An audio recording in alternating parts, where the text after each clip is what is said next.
अब आगे बढ़ेंगे और अगले सत्र की बात करेंगे। कमिटी सिस्टम इन पार्लियामेंट, यानी संसद में समिति प्रणाली पर बात होगी। हम जानते हैं कि जो संसदीय समितियां हैं उन्हें मिनी संसद भी कहा जाता है। ये इतनी अहम है हम सभी के लिए। इन समितियों के पास बहुत सी जिम्मेदारियां होती हैं, साथ ही बहुत ताकत भी होती है। संसदीय समितियां जनता और संसद के बीच की अहम कड़ी की तरह होती है, क्योंकि ये समिति जनता से सुझाव मांग सकती हैं, पेशेवरों की सलाह भी लेती हैं और खुद अहम विषयों का चयन भी करती हैं। और संसदीय समितियों से जुड़े हर विषय पर, हर बारीकी पर बात करने के लिए हमारे साथ खास मेहमान हैं और इसके बाद के सत्रों में भी काफ़ी अहम विषय हैं जिन पर हम चर्चा करेंगे। थोड़े ही समय में हम कमिटी सिस्टम इन पार्लियामेंट पर चर्चा की शुरुआत करने वाले हैं।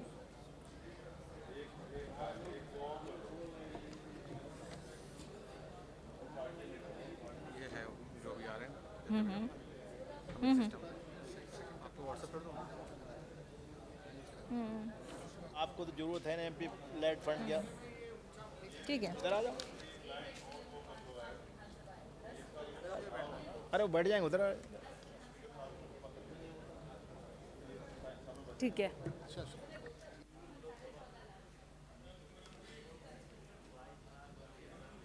आप तो कह दो कि जो 5 करोड़ ये मिल रहा सरकार से, 5-5 करोड़ हम दे देंगे यार, ले जाओ यार, क्या दिया।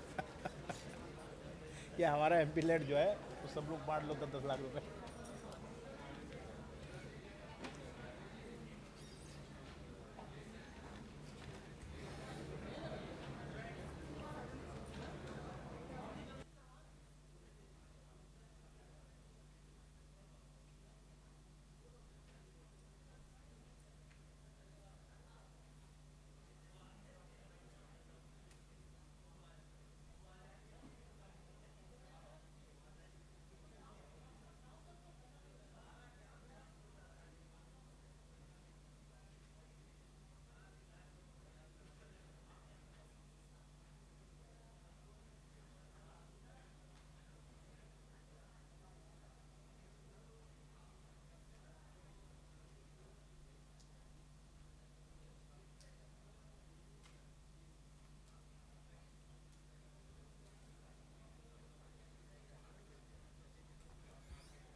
कोलिन ला के ना मार दे फटाफट लिया। वो ला के लाई तभी तो पता लगा। कुर्सी तो नहीं डाली। कुर्सी लगानी है।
किसी मुद्दे की ओर संबंधित मंत्री का ध्यान दिलाने के लिए ध्यानाकर्षण प्रस्ताव लाया जाता है।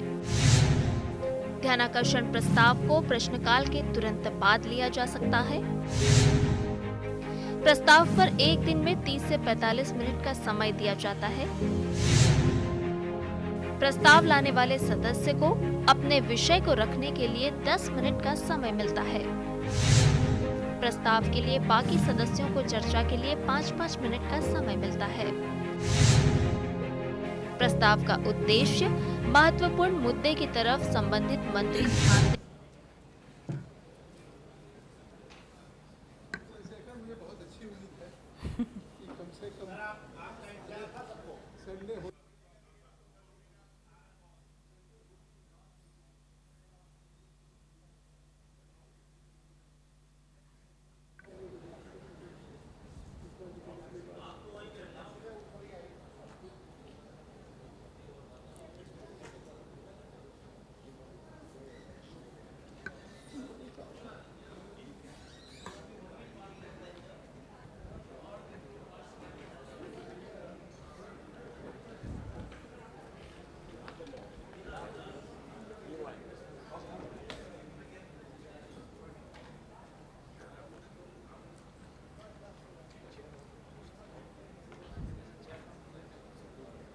हमारे बीच माननीय लोकसभा सदस्य श्री जगदम्बिका पाल जी आ चुके हैं, जो कि अब आगे वाले सत्रों पर हमारे साथ अपने अनुभव साझा करेंगे। श्री जगदम्बिका पाल जी जो डोमरियागंज उत्तर प्रदेश का प्रतिनिधित्व लोकसभा में कर रहे हैं, 18वीं लोकसभा में सांसद के तौर पर यह उनका चौथा कार्यकाल है।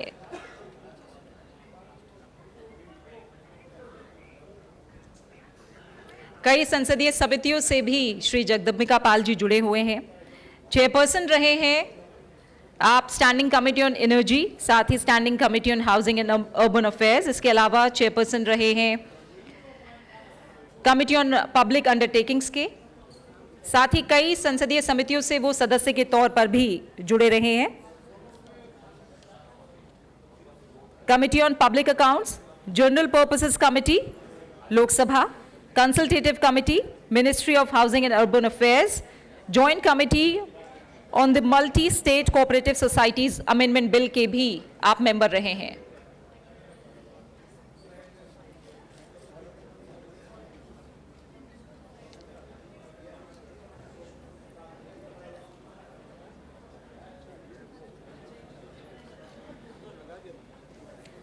इसके अलावा उत्तर प्रदेश में भी विधानसभा और विधान परिषद दोनों में आपका लंबा अनुभव रहा है।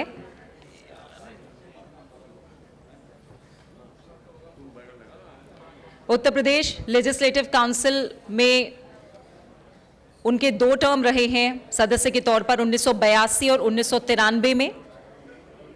साथ ही उत्तर प्रदेश सरकार में मिनिस्टर ऑफ स्टेट रहे हैं वो। इसके अलावा उत्तर प्रदेश लेजिस्लेटिव असेंबली में भी 3 कार्यकाल में वो जुड़े रहे सदस्य के तौर पर। साथ ही सन 2000 में वो उत्तर प्रदेश में कैबिनेट मिनिस्टर भी रहे हैं।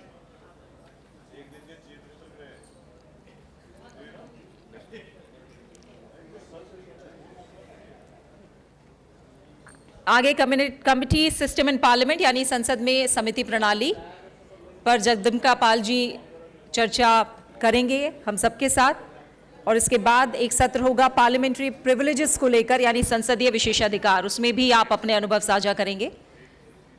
मैं आपसे अनुरोध करूंगी कि आप मंच पर आएं। इसके अलावा कुछ सीनियर ऑफिसर्स भी हैं जो इस विषय पर चर्चा में हमारे साथ शामिल होंगे। हमारे साथ श्री श्रीनिवासलू गुंडा, जॉइंट सेक्रेटरी लोकसभा सेक्रेटेरिएट, हमारे साथ जुड़े हैं। साथ ही Shri R.K. Suryanarayan, joint secretary Lok Sabha secretariat, आप भी हमारे साथ जुड़े हैं। आइए हम कमेटी सिस्टम इन पार्लियामेंट पर चर्चा की शुरुआत करते हैं। डॉक्टर संजीव शर्मा और Santosh Kumar.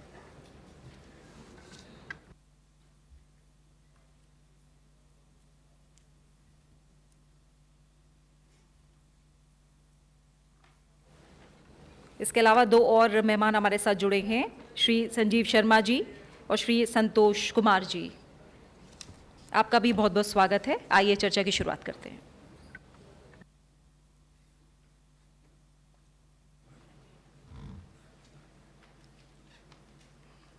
Should I start?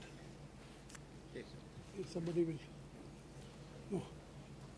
I think so. I should take lead, no? I can.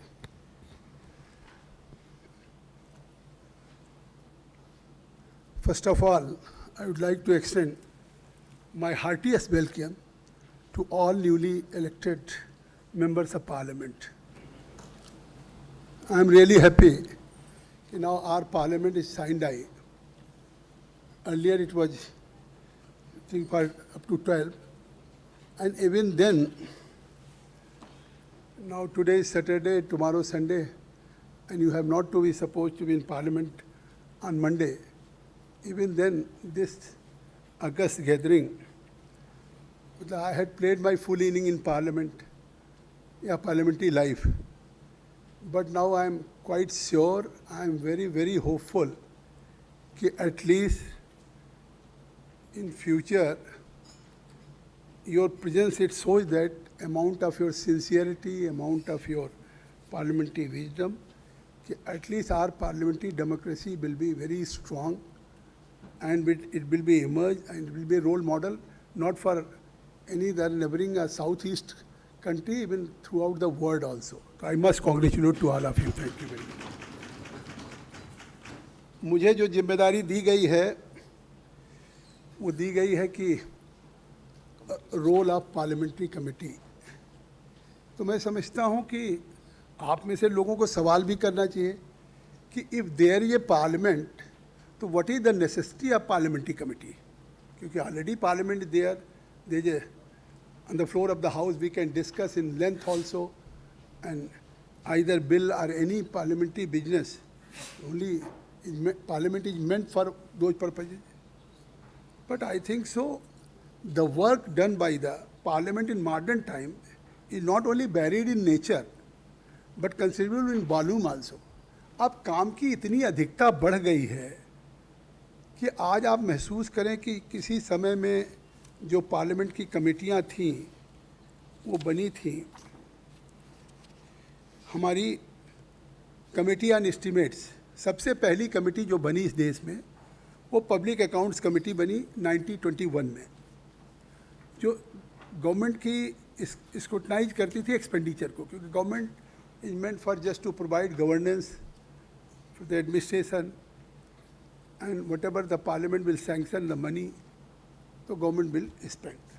तो जो पैसा खर्च होता है, जिसको आप पार्लियामेंट से संस्तुति देते हैं या पार्लियामेंट से सैंक्शन करते हैं, उसकी स्वीकृति देते हैं, वो पैसा मंत्रालय जिस हेड में दिया है उसको ठीक से खर्च कर रहा है। उस एक एक पैसा का जो पब्लिक के एक्सचेकर का पैसा है, जनता की गाढ़ी कमाई का या टैक्सपेयर का पैसा है, वो देश के गुड गवर्नेंस में, देश के विकास में या पार्लियामेंट द्वारा बनाई जा रही जो स्कीम्स हैं, प्रोग्राम्स हैं, कार्यक्रम्स हैं, कल्याणकारी योजनाएं हैं, उन योजनाओं पे खर्च हो रहा कि नहीं हो रहा। तो उसके लिए आज़ादी के पहले ही 1921 में मतलब महसूस किया गया, क्योंकि 1919 का एक्ट रहा, 1941 का एक्ट था, तो आज़ादी के पहले ही हमारा एक्ट आ चुका था। तो 1921 में पब्लिक अकाउंट्स कमेटी हुई, जो एक तरह से गवर्नमेंट के एक्सपेंडिचर को स्क्रूटनाइज करती थी, और ये था कि एक पैसा भी जिस मद में स्वीकृति हुई है वो उसको खर्च किया जाए। लेकिन आप देखते हैं आज कितने बड़े पैमाने पे पैरा ऑडिट बनते हैं।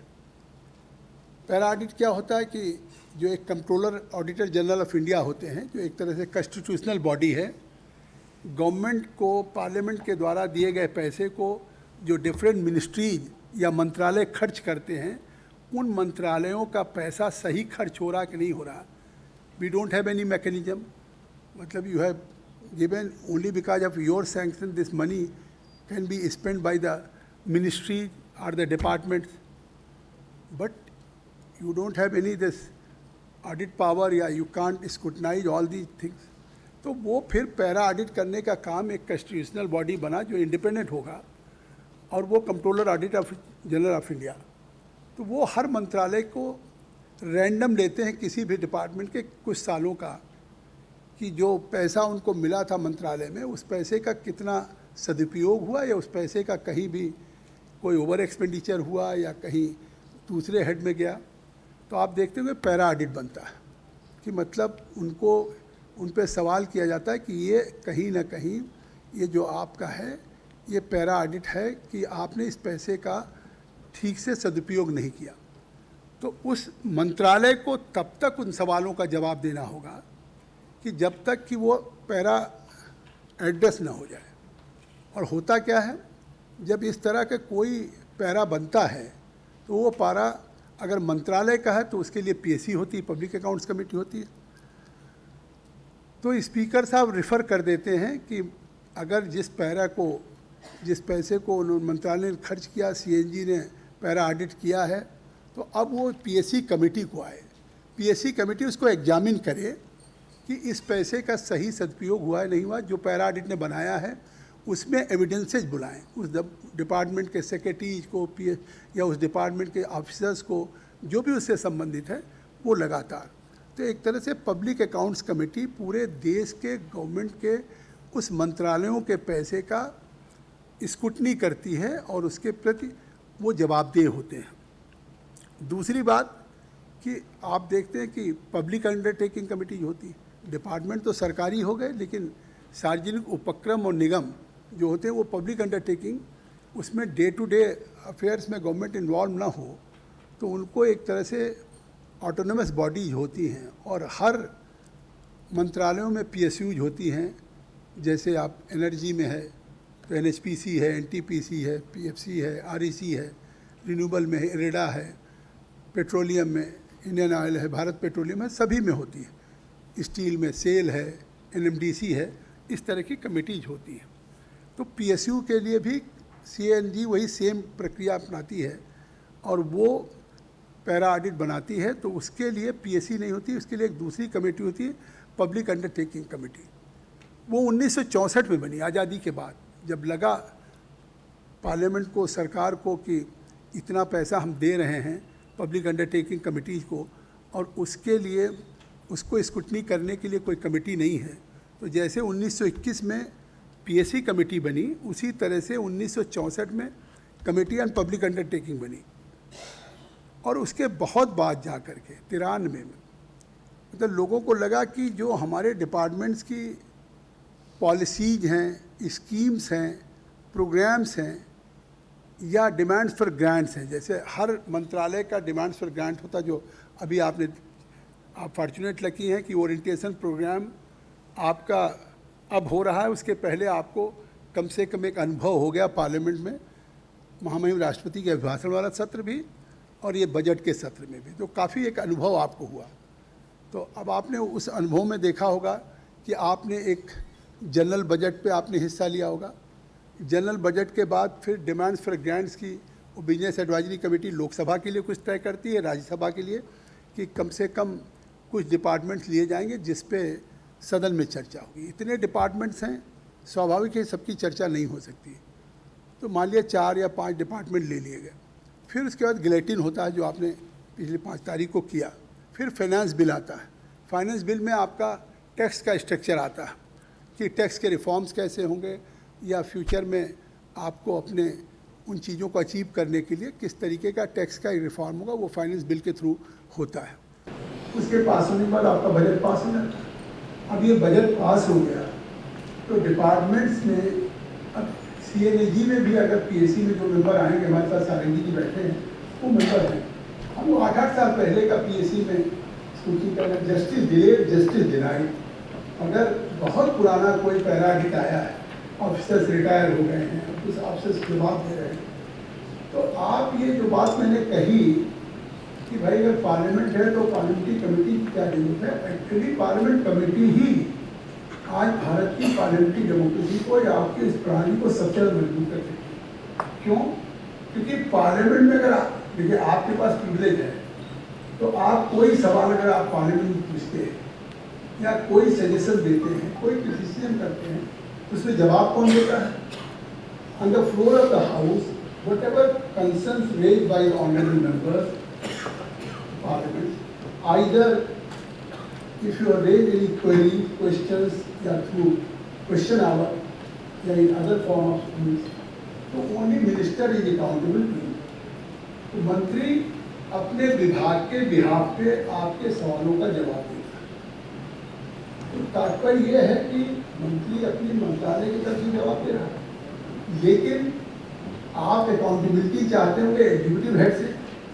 एग्जीक्यूटिव हेड इधर secretary, joint secretary, additional secretary या डिपार्टमेंट का related any officer, he not accountable to the parliament. तो पार्लियामेंट में मंत्रालय के थ्रू, मंत्री के थ्रू है, क्योंकि वहाँ आप उनसे सवाल जवाब नहीं कर सकते। ये पार्लियामेंट्री कमेटी आपको इतना बड़ा अवसर देती है कि इस पार्लियामेंट्री कमेटी में जब आप बनेंगे, आप इसके सदस्य बनेंगे, तो आप यकीन करिए कि जिस कमेटी में अगर आप बनेंगे, मैं तो आपको राय दूंगा कि आप जरूर इसमें इंटरेस्ट, और तभी आपको एक कॉन्फिडेंस डेवलप होगा कि जिस चीज के लिए अगर people have given you mandate, you are a fortunate lucky कि now if you have been now you have become representative of this country from your electoral college, तो आप इतना बड़ा 20 लाख लोगों का कॉन्फिडेंस लेके आ रहे हैं। तो 20 लाख लोगों को लेकर के अगर आप आए हैं तो किस लिए आए हैं? इस देश की जनता ने आपको चुना है मुख्य रूप से इसी पार्लियामेंट में कि your participation should be in making piece of legislation. आप कानून बनाने के लिए चुने गए हैं। ये देश के कुछ सौभाग्यशाली 543 लोग हैं जिनको देश की जनता ने उस देश के लिए कौन सा कानून हो उस कानून को बिना आपके द्वारा बहस के, बिना आपके द्वारा सजेशन के, बिना चर्चा के देश में कानून नहीं बन सकता। कानून आपके वोटिंग से बनता, आपके अधिकार से। तो इस देश का कोई भी कानून अगर आपके अधिकार से बन रहा है, तो इतना बड़ा प्रिविलेज, इतना बड़ा पावर अगर आपको मिला हुआ है, तो उस पावर में मुझे लगता है कि फिर आपकी जिम्मेदारी भी बढ़ जाती है, आपकी जवाबदेही बढ़ जाती है। आप देखते हैं कि अभी पार्लियामेंट में 18th पार्लियामेंट शुरू हुई, उस 18वीं लोकसभा में मैं आप सब लोग ज़्यादातर पहचान रहा हूँ जो लोग सदन में बैठने वाले हैं। लेकिन क्या नहीं लगता आपको कि सदन की चर्चा हम करते रहते हैं, 0 आवर हो या शाम को कोई बिल चल रहा हो, ये ठीक है, सत्ता पक्ष प्रतिपक्ष कोई सवाल नहीं उठाता, अगर कोई कोरम का सवाल उठा दे तो शायद सदन स्थगित हो जाए। तो आपने कल्पना कि 281 सांसद नए आए हैं। अब वो 281 member of parliament, those who are fortunate lucky कि people have given full faith, confidence, और वो 281 में मैं कहता हूँ आज भी शायद 80 लोग मौजूद हैं। तो मैं इन 80 लोगों को तो निश्चित तौर से आपको प्रणाम करता हूं कि भारत की पार्लियामेंट को और पार्लियामेंट्री डेमोक्रेसी को की रक्षा कोई करेगा तो आप ही करेंगे। मेरी शुभकामनाएं हैं निश्चित तौर से। क्यों नहीं भाई, मुझे आज अयोध्या में पहले से मैंने टाइम दे रखा था, पूरे यूपी के ग्रामीण बैंक का एक कॉन्फ्रेंस थी, मैं चीफ गेस्ट था। अब मुझे तय करना था कि मैं उसमें जाऊं या इसमें। हमारे एक आज साथी नेक्स्ट सेशन भी है किसी का, वो नहीं है, उस सेशन में भी मैं आपसे बातचीत करूंगा। तो मेरा कहने का तात्पर्य ये है कि अगर आप मेंबर ऑफ पार्लियामेंट हो गए तो आप कम से कम जनता का जो विश्वास है, आपके ऊपर कोई राइडर नहीं है। खुद अपने कॉन्शियस से सोचें कि हम क्यों ना पार्लियामेंट में 11 बजे आएँ और महत्वपूर्ण विषयों में क्यों न बैठें। आपको न भी बोलना हो तब भी बैठिए। आप जानते हैं कि total department related standing committee 24 है। टोटल अगर मानी जाए तो 56 कमेटीज़ हैं और उस 56 कमेटीज़ बना दी गई, जिसमें जॉइंट स्टैंडिंग कमेटीज़ है 31, जिसमें 24 डिपार्टमेंटल रिलेटेड स्टैंडिंग कमेटीज़ है। मतलब parliamentary standing committee on energy, petroleum, UD and all these thing, जितने डिपार्टमेंट हैं। 7 अदर दैन डीआरसीज है और 25 ऐसी कमेटी हैं जिसमें 13 केवल लोकसभा के होंगे, जैसे एस्टिमेट कमेटी है। 12 राज्यसभा के, जिसमें केवल राज्यसभा के सांसद होंगे। इस तरह से 56 कमेटीज हैं। मतलब मैं उसमें बहुत समय नहीं लेना चाहता हूँ।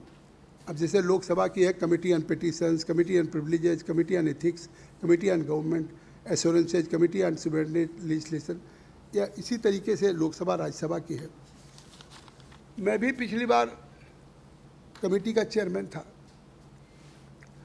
मैं इसलिए नहीं कह रहा हूँ कि मैंने क्या किया है, मैं आपके सामने विनम्रता से केवल मैं ये कह सकता हूँ कि भाई मुझे तो ये भी नहीं तय था कि मैं 18वीं लोकसभा में आऊँगा, क्योंकि मुझे चुनाव लड़ना कि नहीं लड़ना। मैं तो सोचता था कि अब मैं 5 बार विधायक रह लिया, 3 बार पार्लियामेंट रह लिया, 8 बार काफ़ी था 40 साल। अब पार्टी ने तय कर दिया कि नहीं आपको फिर लड़ना है, तो मान लिया। अब मुझे पार्टी ने अगर कह दिया और मैं लड़ा आप सबके आशीर्वाद से, जनता के आशीर्वाद से और ईश्वर की कृपा से मैं चुन के आ गया, तो मैं 80 ईयर्स तक रहूँगा। लेकिन आप देखते होंगे कि मैं पार्लियामेंट में जब भी आप में से कोई उपस्थित होता होगा तो मुझे कहीं न कहीं बैठे हुए मिलते होंगे। तो अगर जगदम्बिका पाल बैठ सकते, सारंगी जी आज आपके नए ओरिएंटेशन ट्रेनिंग कैम्प में, इसमें वर्कशॉप में आ गए हैं, आखिर ये सीनियर इनका भी दूसरा या तीसरी बार होगा, या पार्लियामेंट में बैठे रहते हैं, तो आप अपने जीवन का हिस्सा ये क्यों न बनाएं कि हम सदन में बैठेंगे। और जब सदन में बैठेंगे, अगर आप नहीं बैठेंगे तो कुछ दिन बाद फिर आप में एक कॉन्फिडेंस ही नहीं बन पाएगा। चाहे आप 3 बार जीत के आ जाएं, 4 बार जीत के आ जाएं, पार्लियामेंट में आपकी बोलने का कॉन्फिडेंस ही नहीं बन पाएगा। और जब शुरू से बैठेंगे, लोगों को सुनते रहेंगे, बोलना शुरू करेंगे, लोग आपको बधाई देंगे, आपका लेवल ऑफ कॉन्फिडेंस बढ़ता जाएगा। और आप ये नहीं सोचिए कि उससे कोई आपको स्वांतः सुखाए हो। जिसने आपको चुन कर के भेजा है, जब वो लोकसभा चैनल पे आपको लोकसभा की प्रोसीडिंग में भाग लेते हुए देखता है तो आप यकीन करिए उस कॉन्स्टिट्यूंसी के लोग, आपका चेहरा वो नहीं होता है, उनका स्वयं का चेहरा होता है और अपने को वो गौरवान्वित महसूस करते हैं। तो it is really matter of pleasure and proud for your electoral college. मैं पहली बार 2009 में जीता, कांग्रेस पार्टी से लड़ा था। उस समय कांग्रेस पार्टी 0 हो गई थी यूपी में। इसके बावजूद हम चुन के आ गए। क्यों? लोग कहते थे साहब हमने आपसे पहले जिसको भेजा 5 साल वो पार्लियामेंट में एक बार भी नहीं बोले। अच्छा, मुझे असेंबली में बोलते देखते थे लोग। तो आप यकीन करिए जहाँ यूपी में कोई कुछ सीटें भी नहीं आई, उसमें से हम चुन करके आ गए। तो जनता आपको वाच करती है। ऐसा नहीं कि इलेक्टोरल कॉलेज आपको या आपका वोटर आपका मूल्यांकन नहीं करता। बिल्कुल वोटर आपका मूल्यांकन करता है। तो जब वोटर मूल्यांकन करता है और आपने सार्वजनिक जीवन ऑप्ट किया है, मान लिया आप सुप्रीम कोर्ट के लॉयर हैं, कोई डॉक्टर है, कोई प्रोफेशनल आप इंडस्ट्रिस्ट हैं, कोई कुछ हैं, तो ऐसा नहीं कि मतलब यू हैव ज्वाइन, आपके इंजीनियरिंग कॉलेजेज हैं हमारे बैठे हैं सर, या मीन्स हमारे बड़े सीनियर जर्नलिस्ट हैं, तो you have not join this politics only because of bread and butter. You have opted, if you have joined politics, because of your conviction, your commitment to serve the people, to serve the common man, society, और एक आपको उससे संतोष मिलता है। तो जब आपको ये मिलता है तो स्वाभाविक है कि जिस काम की जिम्मेदारी दी जाए उस काम को आप पूरी जिम्मेदारी से करें। आप यकीन करेंगे ये 56 कमेटीज है। मैं लास्ट ईयर की बात करता हूँ, 2 साल की, कि मैं जब मतलब I was chairman of standing committee on energy, उसके पहले मैं यूडी का था। मैं 1 साल की बात करता हूँ। जब मैं एनर्जी कमेटी का चेयरमैन था तो आप यकीन करेंगे कि 1 साल में मैंने कितनी मीटिंग की। 1 साल में, मतलब सितंबर में कमेटी बनती है, सितंबर में फिर बदल जाते हैं, और 12 महीने में हाउस भी चलता है 4 बार 3 बार, budget session, monsoon session, winter session. Committee के 2 बार टूर जाते हैं। फिर भी मैंने 1 साल में 34 सिटिंग्स हमने एनर्जी कमेटी की जो 56 कमेटीज में सबसे हाईएस्ट थी। तो भाई मैं ये कह सकता हूँ कि ना I am from Oxford background, ना I am from any CBSE background, I am only just from my very rural background. और मुझे कोई, I am not suppose to be very great parliamentarian, but only I am a sincere to my profession. If I have been assigned for this job, so I thought it is my duty to learn and to discharge my duty with full of sincerity and with honesty. तो उस honesty के साथ मैं करने की सोचता हूँ। और आप सोचिए कि एक चर्चा शुरू हो गई स्पीकर के साथ, आप लोगों को अनुभव आएगा। स्पीकर साहब से हमारे तमाम चेयरमैन कहते थे, ये हमारे जॉइंट सेक्रेटरी है, हमारी कमेटी के भी डायरेक्टर थे, आप भी हमारे डायरेक्टर रह चुके हैं, तो सभी कहते थे साहब वो 31 लोगों की कमेटी है, कमेटी के लिए ये भी जान लीजिए कि 1/3 चाहिए कोरम पूरा होने के लिए। अब आप कमेटी जब शुरू करेंगे तो 10 कम से कम चाहिए। तो महीने में 1-2 मीटिंग बुलाती हैं करीब करीब हर पार्लियामेंट्री स्टैंडिंग कमेटी। उस 2 मीटिंग में भी 10 लोग नहीं आते। तो स्पीकर से लोग कहते साहब ये कोरम का काम ख़त्म कर दिया जाए। 5 लोग आ गए, अधिकारी आ गए, lack of quorum, we could not just take any evidences from the officers. और उनको भी ख़राब लगता है, देखिए MP ने बुला लिया, कोई विशाखापट्टनम से आ गया, कोई बंगाल से आ गया डिपार्टमेंट के, और यहाँ आने के बाद मालूम हुआ कि कमेटी में कोरम नहीं पूरा हुआ और वापस चले गए। आपका तो TADA मिल जाएगा अगर आप आ गए। लेकिन उनके बारे में क्या परसेप्शन, एक तो पॉलिटिशियंस के बारे में परसेप्शन क्या बनता है, परसेप्शन ये होता है कि साहब ये लोग क्या करते हैं। कमेटी इन हाउस मीटिंग होती है, तो इन हाउस मीटिंग भी आप सब लोगों को मालूम नहीं कि आप कितना सिंसियरिटी। और मैं कह सकता हूँ कि in parliamentary democracy committee system is the only right system कि where any member of parliament, it makes no difference whether he belongs to treasury benches, either he belongs to opposition. I have never seen in my life, वहाँ पे हर MP उस तरीके से काम करता है। Parliament में तो अपनी पार्टी लाइन पे बोलता है और पब्लिक डोमेन में रहता है, सारी चीज़ें ऑन एयर रहती है। उसको अपने रिजर्वेशन के साथ पार्टी लाइन पे बोलना होता है, लेकिन कमेटी में जब बोलता है तो वो केवल कॉमन मैन की बात करता है, देश के हित की बात करता है, चाहे किसी पार्टी से। तो फिर कमेटी तो हमारा राइट फोरम है, कमेटी से अच्छा कोई अपॉर्चुनिटी नहीं है। कमेटी में आप जिस सेक्रेटरी के यहाँ आप 3 बार फ़ोन करें तो आपको अपॉइंटमेंट भी दिक्कत होती है, क्योंकि उनको लगता है अरे MP तो रोज़ टाइम मांगते हैं। और जब आपकी कमेटी में आएंगे, जब आप होमवर्क करके आएंगे, जो आपकी सेक्रेटरीट क्वेश्चनायर भेजते हैं, उस क्वेश्चनायर पे आप सप्लीमेंट्री तैयार करके आएंगे, तो फिर उन सेक्रेटरीज का परसेप्शन ही बदल जाता है कि अरे ये मेंबर ऑफ पार्लियामेंट को तो वी थिंक कि साहब he has no idea about any technical thing and he is not technocrat, how he has come to know all these type of questions, जिसका हमको जवाब नहीं देना पड़ता। 10 बार हम सवाल उठाते हैं, ऐसे मेहनत करके आता हूँ कि उन सवालों का जवाब के लिए सेक्रेटरी कहता है सर मैं बाद में सबमिट कर दूंगा या मैं इन राइटिंग दे दूंगा। तो जो secretary 24 hours he now dealing his department, मतलब he has all the knowledge and finger tips about the programmes and policies, उसको भी हम निरुत्तर करते हैं। तो आप ये सोचिए कि जिस कमेटी की बात मैं कर रहा हूँ, उस कमेटी में जिसमें आप जाइए, मेरी शुभकामनाएँ। और ये मत सोचिए कि हमको अच्छी कमेटी मिल गई कि खराब कमेटी मिल गई, किसी कमेटी मिल गई। जो कमेटी मिल गई, आप अपने उस काम से उस कमेटी में आप ये करें कि आपको अपने आप महसूस होगा कि उस कमेटी में उस डिपार्टमेंट के ऑफिसर्स और बाहर तक इमेज चली जाती है कि भाई ही जो quite sincere member of parliament, he always comes with the homework और he use to raise very valid questions, valid concern. ठीक, अपनी कंस्टिट्यूंसी की बात करिए, लेकिन उसके साथ साथ उनके पॉलिसी जो प्रोग्राम्स में करिए। ये केवल मत सोचिए कि आए, हमने अटेंडेंस पे दस्तखत कर दिया और फिर चल दिए तो आपकी अटेंडेंस हो गई।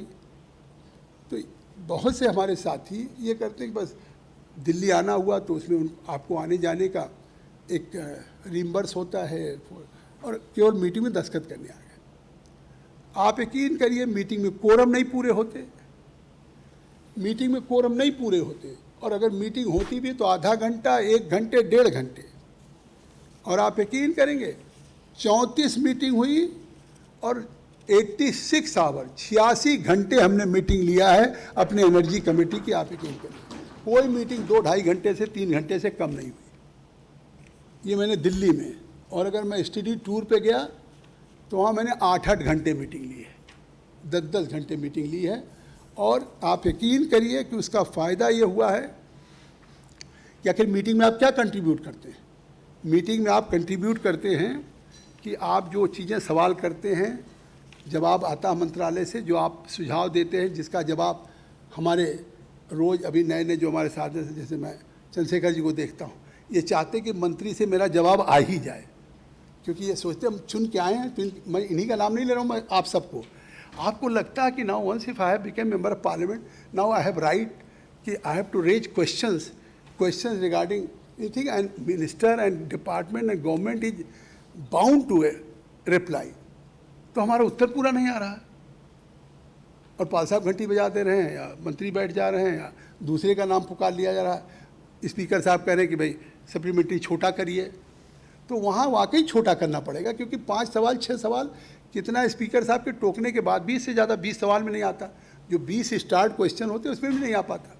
लेकिन यहाँ जब सेक्रेटरी आ गया, आप जिस कमेटी में हैं, तो उससे आप 10 सवाल कर सकते हैं। बहुत से हमारे चेयरमैन होते हैं जो मैंने सवाल किया तो कहते हैं अच्छा सभी मेंबर एक बार सवाल कर लें और लास्ट में सेक्रेटरी जवाब दे देगा। तो अब उसके ऊपर होता है कि 2-4 सवालों का जवाब देता है, फिर और फिर कहता है chairman sir letter I will submit on the reply. तो अब मेंबर्स को लगता है यहाँ भी हमको सवाल कहीं नहीं मिला। तो ऐसे पे लगता है कि जब हमने सवाल पूछा और हमको सवाल का जवाब नहीं मिला, तो इस कमेटी में आने से क्या फ़ायदा, मैं अपनी कंस्टिट्यूंसी को छोड़ के आऊँ, कमेटी में बैठूँ। लेकिन मेरा अपना काम करने का तरीका है कि मैं वहाँ चाहे मैं किसी पक्ष का कोई हो, उस पक्ष का जो सवाल उठता है मैं उस सेक्रेटरी से उसके सवाल के बाद में उसकी रिप्लाई कराता हूँ कि 1 by 1 मेंबर अपना सवाल करें and secretary has to reply. अगर नहीं कर सकते तो फिर उनको कहना चाहिए कि क्यों नहीं कर सकते, उसको जब जाओगे। और उसके नाते मेरी मीटिंग में आप दोनों जॉइंट सेक्रेटरी मौजूद हैं, साल में एक भी मीटिंग कोरम के अभाव में कैंसिल नहीं हुई, और सभी जो दूसरी कमेटीज में हैं आपको मिलेगा फीडबैक कि सब कहते हैं हम जगदम्बिका पाल जी की कमेटी में जाएंगे। और कमेटी करती क्या है? तो कमेटीज में जब मीटिंग्स आप करते हैं, आप जिस चीज़ पे, जिस स्कीम्स की या जिस प्रोग्राम्स की या जिस पे भी आप करते हैं, तो उस पे आप जो भी होता है उसके बेसिस पे हमारा सेक्रेटरीट रिपोर्ट तैयार करता है। उस रिपोर्ट में रिकमेंडेशंस होती है। अब आप सोचिए कि गवर्नमेंट ने कोई बिल बना लिया, विधेयक बना दिया, तो उनको तो लगता है king can do no wrong. Law secretary ने वेट किया और मंत्रालय ने देखा, पूरे एक डिटेल डिस्कशंस के बाद मंत्रालय और लीगल जस्टिस डिपार्टमेंट और लॉ डिपार्टमेंट मिल के कोई तो नया बिल लाता है, और उस बिल को इतना करने के बाद अब ये कमेटी के सामने क्या, कमेटी के लोग तो पॉलिटिकल लोग हैं, मतलब ये तो है नहीं कि they knew the legal jurisprudence या they are expert in law of torts या किसी चीज़ में। तो उनको इसके बावजूद भी, लेकिन जब आप हैं तब उनको एहसास होता है अधिकारियों को, जब आपकी रिपोर्ट जाती है जो आपने जिस बेसिस पे डिस्कस किया, तो आप यकीन करिए कि in energy committee we gave various suggestions to the government in the form of recommendations in the reports of the committee during 17th Lok Sabha as a chairman, and energy committee gave 246 recommendations. मैं अपना अनुभव बता रहा हूँ, ऐसे मैं किताबी भाषण कर दूँ तो आपको कोई मतलब नहीं होगा, इससे आप शायद ज़्यादा इंस्पायर्ड होंगे। तो as a chairman my energy committee gave 246 recommendations on our own report to government of energy department, बिजली मंत्रालय को हमने 246 रिकमेंडेशन दिए। कुड यू बिलीव कि out of which 246 taking 92.3%, 92.34% recommendations were accepted by the government. ये कितनी बड़ी चीज़ है, वो अकेला मेरा नहीं है, ये मैं अपनी पूरी कमेटी को आभार व्यक्त करता हूँ। और उस कमेटी में हमारे साथ कांग्रेस के भी लोग हैं, डीएमके के लोग भी हैं, एआईडीएमके के लोग हैं, और सभी लोग हैं उस।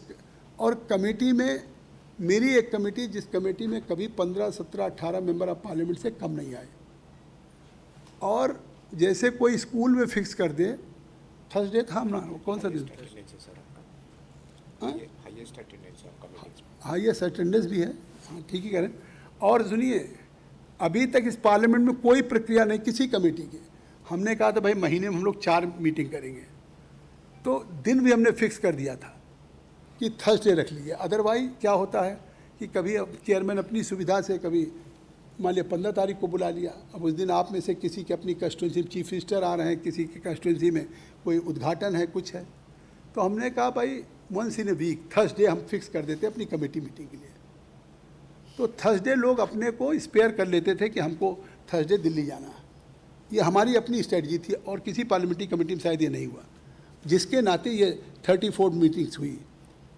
और अगली बार तो सितंबर में कमेटी बनी, और जनवरी के बाद से फिर चुनाव शुरू हो गया। Even then during the last term just before the general election we manage to conduct 13 sittings, और वो भी 23 घंटे हम बैठे ये इसी कमेटी में बैठ के, वो भी which was again highest amongst all the departmental relation, मतलब स्टैंडिंग कमेटी। तो इससे ये हुआ, मैं 2-4 उदाहरण अगर आपको बता दूं कि ये 246 जो रिकमेंडेशंस में 90.34% हुआ है। मैं पूरा बताऊंगा तो I think so it will take hours two hours, लेकिन मैं 3-4 उदाहरण बता दूं कि जैसे किस तरह के रिकमेंडेशंस होते हैं। मतलब only without going into much detail I would like to mention only few of the recommendations which have been actually implemented by the government, and this will give an idea as to how the suggestions and recommendations, इससे आपको भी होगा कि किस तरह के suggestions and recommendations of the committee can make an impact on the policy decision of the government. मतलब government के पॉलिसी डिसीजन को आप कैसे इम्पैक्ट कर सकते हैं, कैसे चेंज कर सकते हैं। मैं गारंटी के साथ कहता हूँ कि अगर आप मेहनत करेंगे तो you are enough capable to change, to give your impact on even the government policy. अब जैसे हमने एक रिकमेंडेशन किया कि the committee had recommended formulation of a dedicated program to support a solar manufacturing in the country। हम जब committee में आते थे तो कमेटी के सेक्रेटरीज कहते थे साहब हम 500 गीगावाट अचीव करना चाहते हैं, 500 गीगावाट सोलर एनर्जी अचीव करना चाहते हैं, लेकिन हमको सारे पार्ट्स चाइना से मंगाना पड़ता है। तो सोलर एनर्जी का जो मैन्युफैक्चरर था वो चाइना था, क्यों शर्मा जी? तो इसलिए दिक्कत आ रही थी कुछ। तो उसको जब हम लोगों ने ये बात लगातार उठाई तो हमारी रिकमेंडेशंस आई, and our recommendation on the basis of energy committee recommendations including my all the members, the government of India has launch the PLI scheme. जो रोज PLI स्कीम देख रहे हैं, production linked scheme, PLI scheme of for national programme for high efficiency solar PV modules. तो उन्होंने कहा कि हम PLI करेंगे जिससे कि गवर्नमेंट सब्सिडी देगी और गवर्नमेंट फाइनेंशियली हेल्प करेगी इन एंटरप्रेन्योर्स को जो सोलर के क्षेत्र में जा रहे हैं। इतना बड़ा अचीवमेंट हमने किया। एक दूसरा ले लिए कि सोलर लाइट में एरिडा केवल कॉरपोरेशन बड़ी कंपनीज को, बड़े कॉरपोरेट हाउसेज को केवल लोन करती है, इंडिविजुअल्स को नहीं करती थी, छोटे एंटरप्रेन्योर्स को नहीं कर रही थी। तो हम लोगों ने कहा भाई कि अगर IREDA is a financing agency for solar to enhance solar power sector, तो why you are so handicapped and you are limited only to just provide loans and finances to only big houses या corporate houses? तो हम लोगों ने कहा the committee had recommended increase in the capital base of IREDA through equity infusion, कि भाई छोटे लोग भी अपनी इक्विटी इन्फ्यूजन करें तो आप उनको भी दें। इसके लिए गवर्नमेंट ने जानते क्या डिसीजन किया? केवल आपको रिकमेंडेशंस एक्सेप्ट नहीं किया है, यू विल बी हैप्पी कि कमेटी की रिकमेंडेशन एक्सेप्ट हो जाए, उसके बाद फिर गवर्नमेंट का डिपार्टमेंट उसमें एक्सेप्ट करने के बाद ATR कितना हुआ, एक्शन टेकन रिपोर्ट क्या हुआ, मैं आपको एक्शन टेकन रिपोर्ट की बात कर रहा हूँ। और वो आपकी मेहनत के लिए इससे बड़ा संतोष का विषय नहीं हो सकता है फॉर लाइफ फॉर एवर, कि if I did some homework, if I did some work for my people of the country and we succeeded also, and government has not only accepted those recommendations, even they did also, they have implemented and action taken report they have submitted. तो आप सोचिए इसमें उन्होंने the government of India approved additional equity infusion of ₹1500 crore in IREDA. 1500 crore नए entrepreneurs के लिए, individuals के लिए पैसा दिया गया। आज इसीलिए हम सोलर में नंबर 2 हो गए वर्ल्ड में। फिर इसी तरीके से एक प्रोग्राम अभी आया है कि प्रधानमंत्री जी का सूर्य घर प्रोग्राम, लेकिन उसके पहले एक प्रोग्राम चला सोलर रूफटॉप प्रोग्राम। वो केवल कुछ राज्यों में, गुजरात में, इवन आंध्रा में, कुछ साउथ में ऐसे चला। तो regarding solar rooftop programme the committee had recommended that the process of subsidy disbursement should be made transparent, simpler and faster through the single window clearance system, and preferably a digital platform be developed for this purpose to reduce the human interface in the process। जैसे income tax की बात कि भाई आमदी तो इधर से इस खिड़की से उस खिड़की, उस खिड़की से वो खिड़की, और सिंगल विंडो क्लियरेंस है नहीं। अब उसको अपने मतलब चीज़ों को सक्सीड करने के लिए करते करते थक जाता है, और फिर जब उसके पास न वर्किंग कैपिटल बनता है, न उसके पास जो उसने लोन लिया उस पर भी EMI आता है, और जो आज MSME में दिक्कतें हुई उसी लिए हुई। तो जब हम लोगों ने इस पर रिकमेंड किया कि सिंगल विंडो क्लियरेंस सिस्टम हो और डिजिटल प्लेटफॉर्म हो इस पर्पज़ के लिए, और रिड्यूस कर दिया जाए कि आदमी से इंटरेक्ट करना पड़े, उस रिकमेंडेशन के बेसिस पे the government of India launch the national portal for rooftop solar. ये है कमेटी का एक्शन टेकन रिपोर्ट। इसी तरीके से बायो पावर प्रोग्राम में हम लोगों ने noting that bio power programme including waste to energy, आज जो हर शहर में बेस्ड टू एनर्जी की बात होती programme, and new national biogas and organic manure programme were discontinued. उस समय डिसकंटिन्यूड कहा गया, और एक तरफ दूसरी तरफ था कि भाई मतलब हम waste to energy, waste to wealth, आखिर वेस्ट को हम वेल्थ मानते हैं तो उसको एनर्जी कैसे कन्वर्ट करें। तो the committee had impressed upon the ministry for continuation of these programmes. हमने कमेटी से कहा, गवर्नमेंट से, कि आप इसको कंटिन्यू करिए। तो then ministry of new and renewable energy notified that national bio energy programme for period up to 26, जो बंद कर दिया था उसको 2026 तक फिर से गवर्नमेंट ऑफ इंडिया ने बेस्ड टू एनर्जी के प्रोग्राम को कंटिन्यू किया। कमेटी तो ये कर सकती, जो आप किसी मिनिस्टर से आश्वासन नहीं ले पाते सदन में, क्योंकि वो तो सवाल अपना है, जो उत्तर डिपार्टमेंट से आ गया उसी उत्तर तक रहता है, सोचता कि मैं कैसे आपका उत्तर दे के निकल जाऊं। लेकिन यहाँ तो अगर आप मेहनत करेंगे तो आपके सीधे, मतलब कि आपको सीधा जिन ऑफिसर्स के साथ पार्लियामेंट में वो आपके लिए जवाबदेह नहीं हो सकते हैं, इसी कमेटी में ही वो जवाबदेह होते हैं, कि कमेटी में आपके सेक्रेटरी जाएंगे। और कमेटी की पावर भी है कि अगर लगता है कि महीने में 2 दिन बैठ रही कमेटी, और आपको जब सब्जेक्ट सिलेक्शन करेंगे तो आप देखेंगे इतने सब्जेक्ट सिलेक्शन हैं कि तो 1 साल में क्या कई साल में ही काम कर पाएंगे। जिस मिनिस्ट्री में भी आप बनेंगे, मतलब department related parliamentary standing committee में, तो सब्जेक्ट सिलेक्शंस भी 30-30, 40-40 हो जाते हैं। तो कम से कम इस कमेटी की पावर है कि आप उसमें सब कमेटी बना दीजिए।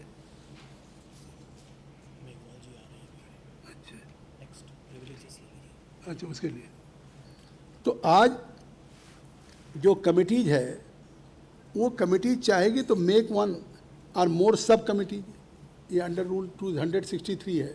तो आप अपनी कमेटी के चेयरमैन को सजेस्ट कर सकते हैं कि साहब ज़्यादा काम है तो इसमें 1 committee, 2 committee, sub committee. PSC करती है लेकिन और प्राय कमेटीज नहीं करती, लेकिन हम कर सकते हैं। तो कर सकते हैं तो उससे काम बढ़ जाएगा कि उसमें फिर 4 लोग 5 लोग आ गए, 2 कमेटी आपने बना दिया तो कुछ लोग आ गए, कोरम की भी कमी नहीं होती है, और 2 और चेयरमैन बन गए, फिर साथ में जब एडाप्ट करना होगा तो हो जाएगा। और वो कमेटी, सब कमेटी भी उसी तरह से एविडेंस ले सकती है, या मतलब कॉल फॉर डॉक्यूमेंट्स कर सकती है, टेक एविडेंस, जैसे फुल कमेटी करती है। ये रूल 269 में है। Send for person papers and record rule 270 में है। तो इस तरीके से, क्योंकि एक तरह से ये माना जाता है कि जो पब्लिक पॉलिसी है as laid down by parliament is oversighted by the parliamentary committee. तो जो जितनी पब्लिक की पॉलिसी गवर्नमेंट ने बनाई है उसके ओवरसाइट के लिए पार्लियामेंट कमेटी ही है। You are so powerful, so privilege. Article 105 ने आपको इतना प्रिविलेज दिया है, right to freedom of speech and expression. अभी एक दिन चंद्रशेखर जी कह रहे थे कि हमारे ऊपर कितने मुकदमे हैं, 50 मुकदमे हैं। क्या होगा, right to freedom of speech, कहीं कुछ भाषण दिया होगा, कहीं कुछ भाषण दिया होगा, कोई झगड़ा थोड़ी किया, हम व्यक्तिगत कोई नहीं, लेकिन 55 केसेज हो गए। तो आप सोचिए, यही चंद्रशेखर जी कल तक जिन चीज़ों के लिए 55 मुकदमे में तारीखों पे जा रहे होंगे, ट्रायल फेस कर रहे होंगे, कोर्ट में अपीयर होना पड़ता होगा, अब आज उन्हीं चीज़ों के उससे ज़्यादा भी सख्त बोलने में पार्लियामेंट में एक भी मुकदमा नहीं होगा। तो यू आर सो प्रिविलेज्ड कि कल तक अगर वही चीज़ आप कहीं पब्लिक मीटिंग में, कहीं सड़क पे, कहीं पब्लिक प्रीमाइसेज में, अगर if you are going to deliver your speech and that is derogatory या इन एनी रेस्पेक्ट कम्युनल या कुछ भी, या जिसको भी, या चाहे एग्जीक्यूटिव आपके खिलाफ मुकदमा लिखना चाहे तो लिख देगी। तो लेकिन यहाँ कोई सरकार नहीं, यहाँ जुडिशरी भी नहीं कर सकती। मतलब आप यहाँ जुडिशरी को भी क्रिटिसाइज करते हैं the floor of the house, तो जुडिशरी मतलब सुमोटो कुछ नहीं कर सकती। मतलब आपके पास ये इतनी पावर है। और सिविल केसेज में आपको पार्लियामेंट के 40 दिन पहले, 40 दिन के बाद तक आपको बुला नहीं सकते। पार्लियामेंट जिस समय चल रही उस समय कोई चीज़, तो इसलिए आपके पास ये है। इसी तरीके से हम लोगों ने एक रिकमेंडेशन और किया, पहली बार इसी कमेटी ने किया, कि the committee had recommended that viability gap funding may be provided in order to make offshore wind energy projects. अब कोई भी इंटरप्रेन्योर मान लिया ऑफशोर एनर्जी प्रोजेक्ट्स लगा रहा है, अब उसने 2 करोड़ का लोन ले लिया, 80% काम हो गया। अब 80% काम होने के बाद अब उसकी स्थिति कि उसके पास पैसे नहीं हैं, तो जो एक गैप हो गया तो आप यकीन करिए कि जो हम लोगों ने इसको रिकमेंड किया, इसलिए कि मुझे आज कहा तो मैं तो अपनी एनर्जी कमेटी के कुछ रिकमेंडेशंस आपको बता दे रहा हूँ। तो ऑन फरवरी 1 2024, मैं लेटेस्ट बता रहा हूँ, 1 फरवरी 2024 को finance minister announce that the government will provide viability gap funding for 1 gigawatt capacity of offshore wind energy. तो आप तो इस कमेटी के रिकमेंडेशंस कर दें। कमेटी के रिकमेंडेशंस को डिपार्टमेंट ने एक्सेप्ट किया। एक्शन टेकन रिपोर्ट में केवल एक्शन टेकन नहीं, उसने अपना फाइनेंस वित्त मंत्रालय को लिखा कि साहब ये रिकमेंडेशन ठीक है, इस रिकमेंडेशन से जो ऑफशोर के प्रोजेक्ट्स हैं समुद्र के किनारे के, वो प्रोजेक्ट्स वायबल हो जाएंगे। तो उसकी वायबिलिटी के लिए वायबिलिटी गैप का फंड बनाया जाए। इसके लिए खुद वित्त मंत्री ने 1 फरवरी 2024 को इसकी घोषणा किया। तो मुझे लगता है कि शायद अब बड़ी क्लैरिटी हो जाएगी कि पार्लियामेंट कमेटी को ये मत समझिए कि पार्लियामेंट्री कमेटी है तो आप दिल्ली आ गए और फिर आप पार्लियामेंट कमेटी में बैठने के बजाय दस्तखत किया, आपने सोचा जरा हेल्थ में वो काम है मैं वहाँ कराऊँ, उस अधिकारी से मिलाऊँ, या फला कंस्टिट्यूंसी का काम है मिनिस्ट्री ऑफ सरफेस ट्रांसपोर्ट में सड़क का, तो सड़क का मिलाऊँ। तो यहाँ you don't spend your time good time, rather you have come to Delhi. Even now you have sign, you were present but only for half an hour. हम लोग भी अपना इस एक्सपीरियंस को देखते हैं। तो इस एक्सपीरियंस में मुझे लगता है कि अगर शायद पार्लियामेंट्री कमेटी में आप अपने को सिंसियरिटी के साथ बैठेंगे तो आप निश्चित तौर से न केवल इस पार्लियामेंट्री डेमोक्रेसी को मजबूत करेंगे बल्कि देश की जनता के ऊपर एक बड़ा एहसान करेंगे कि ये जो देश की ब्यूरोक्रेसी है, देश की जो एग्जीक्यूटिव है, जिसको चाहे हम पार्टी हो चाहे किसी पार्टी में कोई हो, चिंता और चर्चा आप करते हैं कि साहब रेड टेपिज्म है या ये जो एग्जीक्यूटिव के काम करने का तरीका है उसको हम जनता के प्रति जितना डिलीवरी होनी चाहिए, उसकी अकाउंटेबिलिटी होनी चाहिए, नहीं हो सकती। तो वो अकाउंटेबिलिटी आप यकीन कर लीजिए इसी पार्लियामेंट्री कमेटी से होती है। पार्लियामेंट्री कमेटी में जब किसी डिपार्टमेंट को आप बुलाते हैं तो वो फिर कई दिन तैयारी करते हैं कि पता नहीं मेंबर ऑफ पार्लियामेंट कौन कौन सा सवाल पूछ लेगा, होता है ना यही। अन्यथा तो वो केवल एक मिनिस्टर के साथ अकाउंटेबल है। मिनिस्टर ने बुलाया, मिनिस्टर के साथ मीटिंग हुई, मिनिस्टर के साथ एक मीटिंग लगातार चलती रहती है, लेकिन पार्लियामेंट के साथ तो होती नहीं। तो इस पार्लियामेंट्री कमेटी का इतना एक इफेक्टिव रोल है। और ये जो बिल आ जाते हैं उस बिल पे आप देखिए कि कितना थ्रेड एंड वेयर डिस्कशन होता है, कितना अभी आपको भी अनुभव हो गया होगा कि वक्फ बोर्ड एक्ट जो अमेंडमेंट एक्ट आ रहा है, उस वक्फ बोर्ड अमेंडमेंट एक्ट पे जिस तरह से हाउस का सेंस था, आपको लग रहा था कि मतलब हाउस एकदम कम्प्लीटली डिवाइडेड है। और अगर हमारी सरकार का बहुमत है, चाहती सरकार तो पास करा देती, मतलब निश्चित तौर से दोनों सदन। लेकिन यही है पार्लियामेंट्री डेमोक्रेसी कि सरकार उस बिल में हाउस के सेंस को देख करके आज उसने जेपीसी बना दी। और जेपीसी में सभी पार्टी के अनुपातिक समानुपातिक होते हैं, सबके नाम भी आ गए हैं। तो जो लोग वहाँ कंसर्न थे, जो लोग लगातार लग रहा था, क्योंकि कभी भी आपको तो बड़े लकी हैं कि किसी बिल के इंट्रोडक्शन पे, कि कोई बिल का इंट्रोडक्शन हुआ हो, उस इंट्रोडक्शन पे उसकी एडमिसिबिलिटी पे 2.5 घंटे डिस्कशन हुआ हो। मैं अपने 4 टर्म में पहली बार देखा हूँ कि जिस पे सभी मेंबर्स कोई 5 मिनट 10 मिनट, जबकि रूल 72 अगर आप देखें प्रोसीजर रूल्स का 72, तो उसमें अगर किसी एडमिसिबिलिटी पे अगर आपको करना है तो केवल एक संक्षिप्त ब्रीफ या मतलब बहुत ही ब्रीफ स्टेटमेंट देंगे। If a motion for leave to introduce a bill is opposed, the speaker if thinks, अगर स्पीकर समझते कि ऐसा देना जरूरी, if thinks fit, तो after permitting brief statement from the member, उस मेंबर के द्वारा ब्रीफ स्टेटमेंट होगा who opposes the motion, कि साहब ये स्वीकार नहीं होना चाहिए, प्रस्तुत नहीं होना चाहिए, and the member who moved the motion may without further debate put the question। मतलब उस पर फर्दर डिबेट बिल पे जैसी चर्चा होती 2 घंटे 3 घंटे 4 घंटे, वो 4 घंटे की चर्चा नहीं होगी बिल की। तो एक ब्रीफ, लेकिन आपने देखा स्पीकर साहब ने सभी पार्टियों के लोगों को पूरा एक तरह जैसे बिल में चर्चा होती दिया उन्होंने। तो ये है जो आज दुनिया में भारत की पार्लियामेंट्री डेमोक्रेसी है। आज अपने बांग्लादेश को देखिए, श्रीलंका को देखिए, पाकिस्तान को देखिए, टाइम नहीं है मैं उनकी बात करूं, लेकिन आज भी आपकी जो दुनिया में एक पार्लियामेंट्री डेमोक्रेसी स्ट्रांग हो रही है, ये कितनी बड़ी बात। लोगों को लग रहा था वक्फ का बिल आ रहा, वक्फ का बिल आ रहा, आएगा, पास हो जाएगा 12 तक और कानून बन जाएगा, लेकिन आपने देखा बहुमत के बाद भी सरकार ने उसको जेपीसी में भेज दिया। अब जेपीसी में उसमें सभी मेंबर्स के अधिकारियों के साथ बातचीत होंगी। अब उसके बाद जो उसके रिकमेंडेशंस आएंगी तो वो वहाँ पे कंसेंसस हो जाता है, वहाँ पे सभी लोगों का समावेश हो जाता है, क्योंकि कमेटी में कोई भी आदमी nobody behaves like a unpartisan line, तो उसके बाद फिर सर्वसम्मति से अपने आप तय हो जाता है।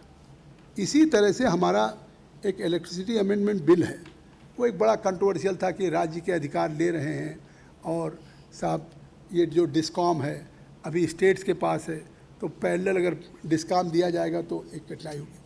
आप सोचिए कि हमारी कमेटी को रिफ़र हुआ था और एक बिल के लिए हमने the committee held 13 sittings for extensive discussion on provision of the bill including 4 discussion during the study visit. और आप जानते हैं उस कमेटी में हम चेयरमैन थे, कितने स्टेट के हमने पावर सेक्रेटरी और चीफ सेक्रेटरी बुलाया था। स्टेट गवर्नमेंट ऑफ तमिलनाडु सबसे ज़्यादा अपोज कर रहे थे, West Bengal, Kerala, Assam, Arunachal Pradesh, Meghalaya, Tripura, Nagaland and Telangana along with the other discoms. इतने स्टेट को इस कमेटी ने, आप हैं पार्लियामेंट्री स्टैंडिंग कमेटी में, लेकिन आपको प्रिविलेज है कि आप स्टेट्स के भी अधिकारियों को बुला सकते हैं। सवाल पूछना चाहते हैं? हाँ, अच्छा नहीं तो ये नहीं, अगर पूछना चाहेंगे तो हम बता अभी कर लेते हैं, बता दीजिए अभी कर लेंगे। तो इसलिए मैं आपसे कह रहा था कि जिस तरीके से इन कमिटीज़ का है, तो ये कमिटीज़ के आप अगर इसका इस्तेमाल करें, आप मतलब एक हम यूडी, उसके पहले यूडी में चेयरमैन थे, उसमें भी आप इसी कमेटी का आप देखिए कि impact on legislation case study, मैं एक केस स्टडी कहता हूँ।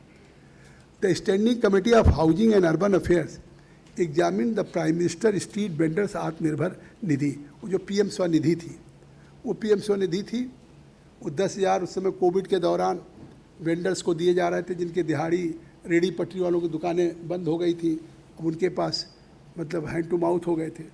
तो उस पर हम लोग जब कमेटीज़ की मीटिंग कर रहे थे तो ये बात आती थी कि साहब स्वनिधि में 10,000 भी नहीं मिल रहा है, इसलिए कि उसमें वो देखते हैं कि उनका जो सिविल स्कोर है, क्योंकि कोई भी बैंक लोन देती है तो वो सिविल स्कोर देखती है, तो एक सिविल स्कोर की बात आई और 10,000 के लोन में भी स्टैम्प ड्यूटीज की बात आई। तो because of only this committee कि ऑब्जेक्टिव ऑफ द स्कीम था कि was to give relief to street vendors hawkers whose business earnings were adversely impacted due to the COVID-19 pandemic by facilitating collateral free working capital loan up to rupees 10,000 of 1 year tenure. Only due to our urban development committee persuasion, several hindrances in the implementation of the scheme were removed. For example, rejection of loan application बहुत बड़ी संख्या में reject कर दिया जाता था due to low civil score of the borrowing street vendors was taken up and addressed, and waiving of stamp duty on loans given under PM Swanidhi by 26 states annuities could be achieved, and thereby simplifying the process of obtaining loans by street vendors. और 40 लाख लोगों ने उसमें उसका लिया।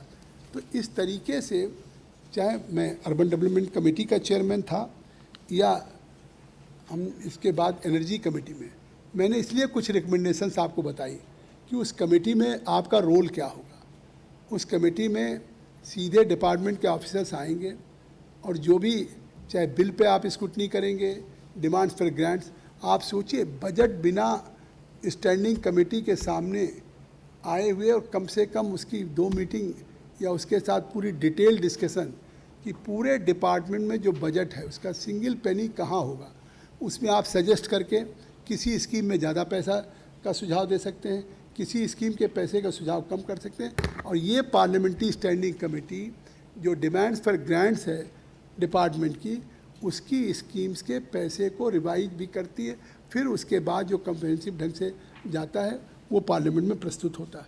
तो चाहे demands for grants में हो, मतलब आपके पूरे साल का बजट हो, वो आप इस कमेटी के सामने आता है।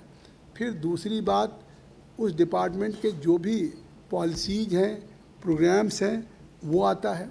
और इसी नाते आप देखते हैं कि जो अदर भी कमिटीज है, अभी आगे आपका क्लास आएगा, जैसे कमेटी ऑन प्रिविलेजेज है, वो उस कमेटी में भी आप देखते हैं कि किस तरीके से आपको प्रिविलेज मिला है, उस पर खैर आगे चलेगा, मैं उस पर नहीं कहना चाहता हूँ। लेकिन जो आपकी बिजनेस एडवाइजरी कमेटी है, एडहॉक कमेटीज हैं, उन चीज़ों पे भी आपको इस पे करना होगा। और आपका जो पार्लियामेंट्री कमेटीज की सिग्निफिकेंस है, उसमें सबसे ज़्यादा है कि भाई most of the MPs are not subject matter and experts on every topic that comes before Parliament. And committees allow us to seek input from experts and stakeholders. So where you can get opportunity? Only you can get an opportunity only in parliamentary committee. कि आप parliamentary committee में मतलब you will give ample of time, thoroughly examine complex issues also. तो इस तरीके से कर सकते हैं। और एक बात मैं आपसे कह दूँ मेन, कि पार्लियामेंट्री कमेटी को आपको वही अधिकार है जो पूरे पार्लियामेंट को है।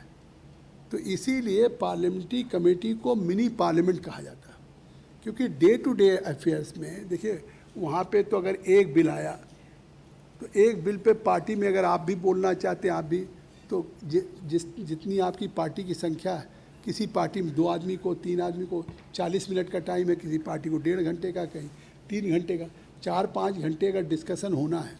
तो आप चाह करके भी वहाँ नहीं बोल सकते, कहेंगे आप साहब एक बिल पे बोल चुके हैं या आप बजट पे बोल चुके हैं, अब आप स्टैंडिंग कमेटी में नहीं बोल पाएंगे, डिमांड फॉर ग्रांट्स में नहीं बोल पाएंगे, आपने राष्ट्रपति के भाषण पर बोल लिया। तो वहाँ पे ये कठिनाई है। लेकिन यहाँ पे आपके पार्लियामेंट में आप चाहते हैं बोलना, वही चीज़ें आप इस पार्लियामेंट्री कमेटी में डिटेल डिस्कशन कर सकते हैं, लेंथ कर सकते हैं, उनसे सवाल जवाब कर सकते हैं। तो इसलिए ये मान के चलिए कि और this parliamentary committee like a mirror the composition of parliament itself, and with members from the different parties elected through a system of proportionate representation, and this allows for a more collaborative environment where consensus can be built across the party line. आखिर DMSP में differences होते हैं, लेकिन public domain में नहीं आते हैं कि DMSP के डिफरेंसेज हैं। एग्जीक्यूटिव क्यों आज स्ट्रांग है? एग्जीक्यूटिव इसलिए स्ट्रांग है कि आपस में कितने मतभेद हैं, एक दूसरे को डिफेंड करते हैं, एक दूसरे को प्रोटेक्ट करते हैं। आप यकीन करिए, मैं इन लोगों से भी कह रहा था कि जब मैं कभी भी अपनी कमेटी की मीटिंग करता हूं, तो जो क्वेश्चन आयर जाते हैं, तो क्वेश्चन आयर के जवाब आने में इनको हमारे डायरेक्टर को मंत्रालय से भेजना पड़ता है, फिर रिमाइंडर करना पड़ता है, फिर रिमाइंड करते हैं, और कितनी कठिनाइयाँ होती हैं। तो मैं तो सेक्रेटरीज को सबको एक बात कहता था कि भाई आखिर अगर पार्लियामेंट्री कमेटी से क्वेश्चन आयर गए हैं, या जो क्वेरीज गई हैं, या जो मेंबर्स के सवाल गए हैं, उसको टाइम बाउंड जवाब दीजिए। तो मैं जवाब दे बनाता था और वो जानते थे कि अक्रॉस द पार्टी लाइन, मैं पार्लियामेंट्री कमेटी में जब भी मैं बैठता था तो सभी मेंबर ऑफ पार्लियामेंट्स को ये, और इस पार्लियामेंट की भी ब्यूटी आप यकीन कर लीजिए, इस पार्लियामेंट में भी हमारे पार्लियामेंट के ऑफिसर्स, पार्लियामेंट्री कमेटी के ऑफिसर्स, दे डोंट बादर कि whether you belongs to which party, वो आपको as a member of parliament treat करते हैं। पहले दिन से आपने यहाँ अनुभव किया होगा कि जो अपने पार्लियामेंट के स्टाफ हैं, अधिकारी हैं, सब वो से, और पार्लियामेंट में भी मतलब आपको उसी तरीके से किया जाता है। वो ठीक है, आप पार्टी लाइन पे वहाँ पे चीज़ें होती हैं, तो इसलिए यहाँ हम ज़्यादा कंट्रीब्यूट कर सकते हैं। कमेटी सर जी, कमेटी बहुत पावरफुल है, मगर अगर कमेटी का चेयरमैन आप जैसा हो तभी कमेटी अच्छा काम कर सकती है, वरना कोरम ही नहीं पूरा होगा। तो हमें तो ये पता लगा, आज हम ये सीखे कि चेयरमैन आप जैसा लगनशील आदमी हो और उसकी इच्छा और दृढ़ संकल्प हो तभी कुछ हो सकता है। नहीं, कमेटी पावरफुल होगी कमेटी के मेंबर से, चेयरमैन तो कमेटी तो पावरफुल है, मगर अगर इंजन अच्छा नहीं होगा सर बताइए फिर कमेटी क्या तो एक संस्था है जी। वही संस्था तो उसको चलाने वाला इंजन में अगर कैसा डबल है, इंजन हो तो और लोगों बढ़िया का रहता है। पार्टिसिपेशन कैसा हुआ है डिपेंड करता है। और बहुत अच्छे चेयरमैन हैं, मैं उम्मीद करता हूँ इसमें से भी चेयरमैन बनेंगे और वो इसी ढंग से चलाएंगे, क्योंकि जिससे कल अगर आज हमको स्पीकर ने एक अवसर दिया कि आप कमेटी सिस्टम पर बात करिए, तो मैं अपनी रिपोर्ट कार्ड लेके आया जी। अगर ये मेरी अपनी रिपोर्ट कार्ड नहीं होती तो मैं इस कॉन्फिडेंस से कैसे कहता कि Agreed, साहब मैंने agreed, 34 agreed। मीटिंग किया जो इस मगर पार्लियामेंट की सारी आपकी कमेटी से- रिकमेंडेशन जो है वो बहुत काफी बेहतर हुई और उस पर गवर्नमेंट ने काम किया, ये बहुत इंपॉर्टेंट। आपने मेहनत की, आपकी पूरी टीम ने मेहनत की। पूरी टीम ने आपने बताया ना सर, कई सर, forum एक नहीं पूरे होते। कमेटी का कार्यकाल कितना होता है? 1 साल। एक साल में अभी जैसे आप आए हैं, अभी 3 तो परमानेंट कमेटी होती है, एस्टीमेट कमेटी और पीएससी पब्लिक अकाउंट्स कमेटी जो पैरा डिपार्टमेंट की देती है, और कूपू कमेटी ऑन पब्लिक अंडरटेकिंग वो पीएसयूज की देखती है, और उसके बाद 2 होती है, एक ओबीसी और एक एससी एसटी, और फिर 24 कमेटियाँ स्टैंडिंग कमेटी। तो अब ये आपका हाउस ख़त्म हुआ, पिछली बार बना था 10 सितंबर को, 13 सितंबर को जब लोकसभा चुनाव के 1 साल पहले बनी थी Last कमेटी, year। तो मुझे लगता है सितंबर 13 तक बन सर, जाएगी। आवाज कम आ रही है थोड़ी सी। 13 सितंबर से बनेगी, और जिस दिन से बनेगी 1 साल रहेगी। फिर आप कमेटी- हाउस में भी आप 30 सेकंड से ज्यादा समय कर दो हमारे बोलने मैं का। बहुत बहुत माफी के साथ माफ कीजिएगा, रोक रही हूँ माननीय जी सिर्फ 2 सवाल हम और ले लेते हैं, सवाल और ले उसके बाद लेंगे। जो अगला सत्र है उसके हमें बाद पहले हम कह दिया सवाल तो ले मैं लेंगे। कंक्लूड कर लेता, हाँ, अभी तो 2 मैंने सवाल हम और ले लेते हैं, बहुत माफी के साथ, क्योंकि लोग समय कुछ क्वेरी हो तो उसका जवाब जी, तो दे जी। दे। सर, मैं ये पूछना चाहती हूँ कि जो माननीय सदस्य जेपीसी का पार्ट हैं, जब वो विधेयक वापस सदन में प्रस्तुत करा जाएगा, क्या उन्हें अनुमति होगी तो भी उस विधेयक पे चर्चा करने की और चर्चा में भाग लेने की? देखिए, नॉर्मली प्रैक्टिस में लोग नहीं बोलते हैं, लेकिन बार नहीं है, वो बोल सकते हैं। मतलब जो जेपीसी के भी मेंबर हैं वो वहाँ बोल सकते हैं, क्योंकि अब यहाँ पे तो उन्होंने कमेटी में जो भी किया वो तो एक कॉन्फिडेंशियल प्रोसीडिंग किया। अब जब उसकी रिपोर्ट आ गई तो वो on the floor of the house आ गई, पब्लिक डोमेन में आ गई। तो अब उसके बाद तो फिर कोई मेंबर कुछ भी कहे तो वो रिपोर्ट जब एक बार सार्वजनिक हो गई, कॉन्फिडेंशियल तब तक है जब तक कि वो सदन के पटल पे या स्पीकर के यहाँ प्रस्तुत नहीं होती, तब तक आपको you have to maintain your confidentiality.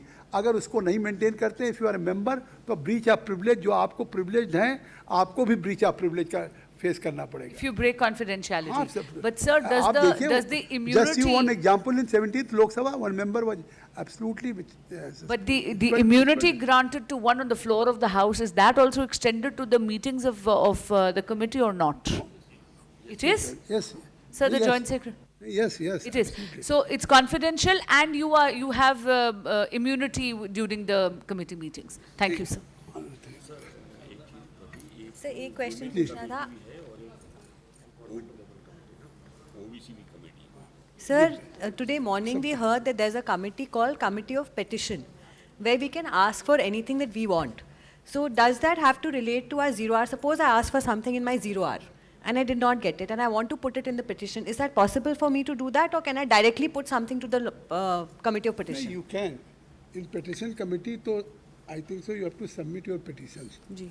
So if you have some petitions from your, I think so, constituency, so there are some people, if they are giving you some memorandum, either any petitions, so just you can write, you can write from some countersign, then you can submit.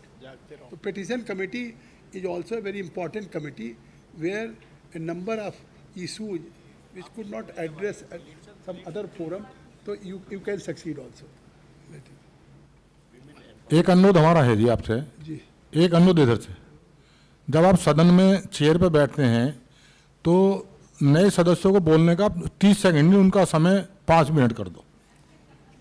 30 second में तो कुछ कह ही नहीं पाते। बिल्कुल आपने सही कहा, लेकिन आप ये सोचिए कि जब मेरे पीछे स्पीकर साहब आ गए और हाउस को कंक्लूड करने के लिए, या तो आपने देखा कि मैं अगर 30 सेकंड में कम से कम maximum number of honourable member of parliaments की बात तो आई, कम से कम वो एक प्रोसीडिंग के हिस्सा तो बने और उस प्रोसीडिंग में उन्होंने मान धन्यवाद। लिया 30 सेकंड में अपनी बात धन्यवाद है सर आपका। 30 लेकिन मिनट अगर- 30 सेकंड में बात गई हमारी, वरना तो कल कुछ भी नहीं था। आपकी हमें तो आपके 30 आशीर्वाद से सेकंड भी हो नहीं सब मिला, हम तो 30 क्योंकि सेकंड लेके ही चिल्ला रहे थे। नियम क्या है कि 20 बैलेट होता है। Yes. 0 आवर में 20 ही बैलेट होते हैं। कुछ। सर ये जो शिकायत करें इनका समय काटो सर आप। लेकिन आगे मैं कहूँगा, सुन लीजिए मैं कि आगे मैं स्पीकर साहब से अनुरोध करूँगा कि आगे जब अगले सेशन चलेंगे तो 0 आवर शाम को कर दें और रात को 12 बजे तक चला दें, सबको पूरा टाइम हो जाए। मैं रिक्वेस्ट करूँगा और मैं बैठने के लिए तैयार रहूँगा। और स्पीकर साहब इज वेरी काइंड इनफ, लेकिन इज उसमें- वेरी लिबरल। नहीं सर, ऐसे स्पीकर नहीं मिलेंगे जिन्होंने नहीं सर, एक निवेदन है उसमें ये कहना कि जो लोग बैठे हों उनको मौका जरूर दिया जाए। नहीं आपको स्लिप भेजनी पड़ेगी। जी, आपको जी, हाँ, स्लिप भेजनी स्लिप पड़ेगी। भेजेंगे, स्लिप मान लीजिए आप भेजेंगे। बैठे हो, आप नहीं उठाना चाहें। 0 आवर देने के बाद हम लोग आपको चिट्ठी भेजते हैं, तो आप लोग जो संधि देते हैं उसमें आपके पसंद या नापसंद या ऐसा कुछ रहता है क्या? नहीं ऐसा नहीं होता। नहीं, क्या होता है, कल का हम एक्सपीरियंस बताते हैं कि हम लोगों ने सबके स्टार्ट में हम लोगों ने चिट्ठी भेजी थी जब 0 आवर स्टार्ट हुआ तब, लेकिन हमारा नंबर ही नहीं आया। हम लोगों का वोट हमारे पीछे से लोगों ने दिया, उनका नंबर आया। नहीं आप देखिए, ऐसा नहीं है। एयर पे सवाल बिल्कुल खड़ा नहीं। कर रहे हैं आप। अच्छा ये बताइए कि नहीं, why- पूछता। नहीं, चेयर if पे सवाल नहीं somebody is on chair, why he will be वही, impartial? वो- And मतलब why he will be partial to someone? Sir I think that he bound to be impartial. Sir अगर स्टॉप he- कोई जरूरत ही नहीं आपको आंसर देने, छोड़ दे, खत्म कीजिए, कोई मतलब मैं ही एक नहीं बार सर। फिर से बहुत माफी के साथ ये तो आप तो दे रहे हैं जवाब सर, ये बहुत है। श्री जगदम्बिका पाल जी का इस समय बहुत शुक्रिया कहना चाहूँगी और सभी से माफ़ी चाहती हूँ। और जगदम्बिका पाल जी हमारे साथ आगे के सत्र में भी जुड़े हुए हैं, तो बाकी के सवाल हम आगे शामिल कर सकते हैं। फिलहाल मैं श्री श्रीनिवासलु गुंडा जी, श्री RK सूर्य नारायण जी, श्री संजीव शर्मा जी और श्री संतोष कुमार जी, आप सभी का शुक्रिया कहूँगी इस सत्र में आप हमारे साथ जुड़े। बात अगले सत्र की करेंगे और अगला सत्र है पार्लियामेंट्री प्रिविलेजेस को लेकर। हम जानते हैं कि संसद, जिसे लोकतंत्र का मंदिर भी कहा जाता है, और सांसद लोकतंत्र के इस मंदिर में जनता के प्रतिनिधि हैं जिन्हें कुछ विशेषाधिकार दिए गए हैं, जिससे ये सभी सदस्य निर्भीक होकर अपने विचार प्रकट कर सकें और जन कल्याण के कार्यों को अंजाम दे सकें। तो अब बात होगी पार्लियामेंट्री प्रिविलेजेस की।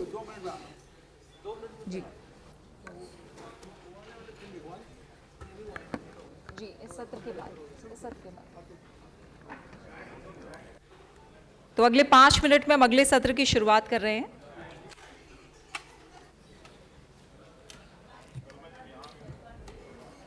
उन्होंने 2 मिनट मांगे।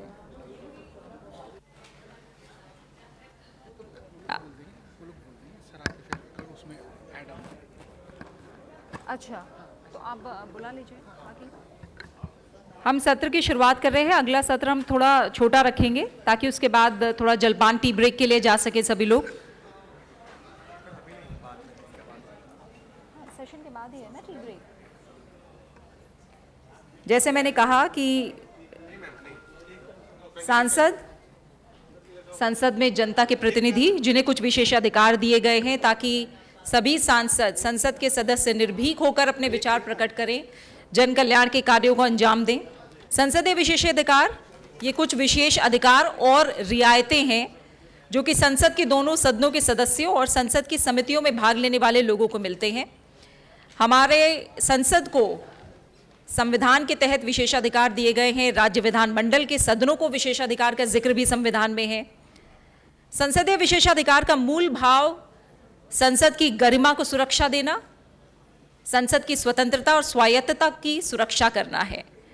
क्या है ये विशेषाधिकार और इन विशेषाधिकारों का प्रयोग कैसे और कब किया जाता है, इन विशेषाधिकारों से जुड़ी जो तमाम बारीकियां हैं वो अब हम इस सत्र में जानेंगे। हमारे साथ माननीय लोकसभा सदस्य श्री जगदम्बिका पाल जी भी जुड़ेंगे। साथ ही सत्र में हमारे साथ Shri Raju Srivastava, joint secretary Lok Sabha secretariat, Shri Ravindra Geremila, former joint secretary Lok Sabha secretariat भी इस सत्र में जुड़ रहे हैं।